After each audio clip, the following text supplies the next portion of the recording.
J'ai fait une bourse que j'ai filmée avec des espèces de folies, comme des fourmis balles de fusil, une colonie immense de Camponotus, des messors céphalotes, une rencontre avec un autre youtubeur, des terrariums de folie et bien d'autres encore. Alors laissez-moi vous présenter tout ça.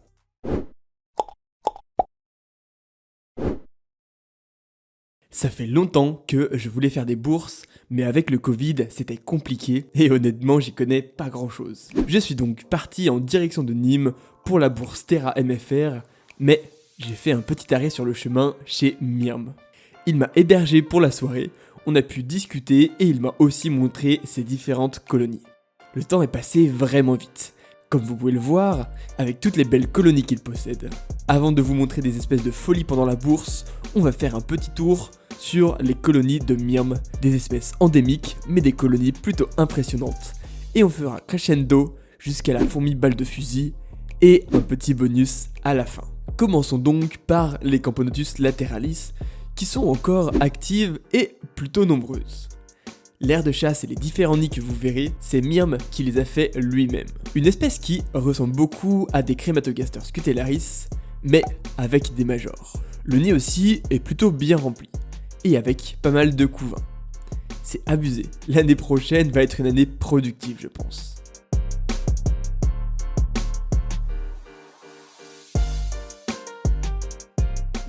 Passons ensuite au Camponotus liniperda, une des fourmis les plus grosses d'Europe, et comme vous pouvez le voir, elles sont grosses. Plus sérieusement, je sais pas si on se rend bien compte, mais c'est impressionnant, surtout les majors. Dites-vous qu'en nature, il y a quelques majors encore plus gros que ça.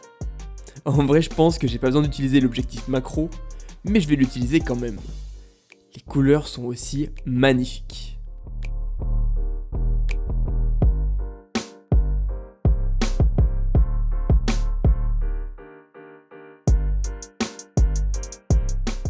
En parlant de grosses espèces, voici les Camponotus valgus. Un noir très mat, une reine qui peut mesurer jusqu'à 2 cm, et surtout, regardez le nid qu'il a fait. Il est incroyable. Petite info intéressante, cette espèce, la Camponotus valgus et les Camponotus liniperda, sont deux espèces qui sont couramment nommées les fourmis charpentières. C'est pour ça que Myrm les a installées dans un nid en bois. Et franchement, je trouve que c'est assez original et ça change des autres nids.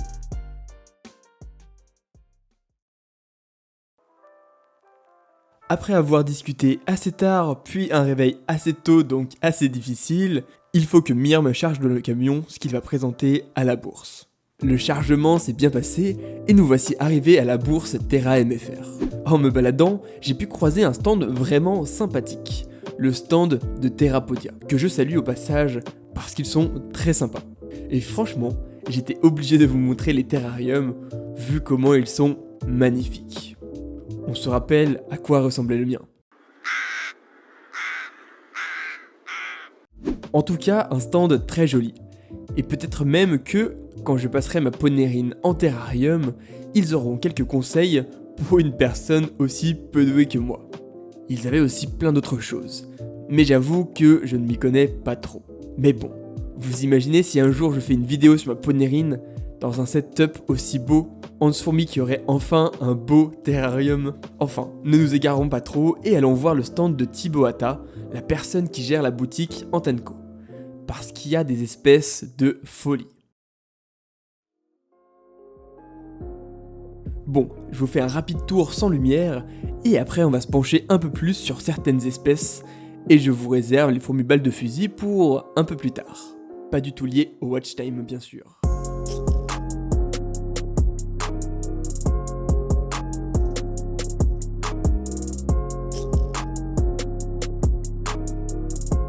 Bon, j'ai pu faire quelques vidéos sur mes Acromyrmex, et bien voici des coupeuses de feuilles Atta cephalotes, un peu plus avancées disons. Matez-moi la taille du champignon. Comparé au mien, celui-ci est carrément impressionnant. Ensuite, on enchaîne sur les Carabara diversa. Vous voyez des fédoles ?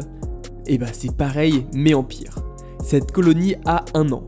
Le développement est juste fou. Dites-vous qu'il est un peu sous-nourri pour limiter leur développement. Bon, une autre fourmi assez célèbre, Messor cephalotes. Que dire à part qu'elles sont magnifiques. Vous avez vu la coloration? Et vous avez aussi vu leur taille? Ça, c'est du major de fou furieux. On peut aussi les voir bien actives à faire du pain et pas mal de couvains. Donc ça s'annonce pas mal pour la suite. C'est le moment que je vous présente les fourmis bol de fusil, les Paraponera clavata. Faut savoir que si on l'appelle comme ça, c'est parce que sa piqûre est très douloureuse. Comme vous pouvez le voir, cette espèce est vraiment énorme, c'est l'une des plus grosses au monde, et la reine peut tout simplement atteindre jusqu'à 3 cm. Donc voilà, je mettrai pas le flash, j'ai un petit peu peur de les déranger, j'avoue. Mais on les voit quand même très bien. D'ailleurs, voici une petite vidéo de Thibaut qui manipule une des Paraponera clavata, à un moment où il n'y avait pas grand monde évidemment.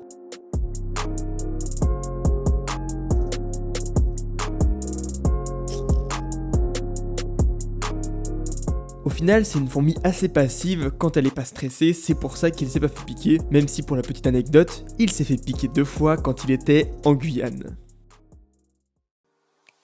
Au final, j'ai réussi à me retenir et j'ai pas craqué pour de nouvelles espèces. Même si j'avoue que j'ai failli craquer pour les fameuses Oecophila, les fourmis tisserandes.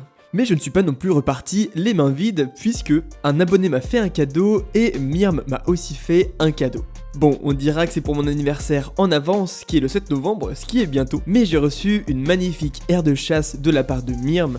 Matez-moi ça. En plus, il a rajouté la petite touche qui fait la différence. Et j'ai aussi reçu des Camponotus aethiops avec quelques ouvrières qu'il faut que je prépare pour la diapose qui arrive très bientôt. Au final, j'ai vraiment adoré cette bourse et figurez-vous que l'année prochaine, je compte en faire bien plus et des bien plus grosses. Et je vous tiendrai bien sûr au courant pour qu'on puisse se rencontrer. Cette fois, je filmerai davantage pour faire une vidéo bien plus quali, mais j'espère que pour une première fois, ça vous aura plu et on va se dire à très bientôt. Allez, bye bye tout le monde!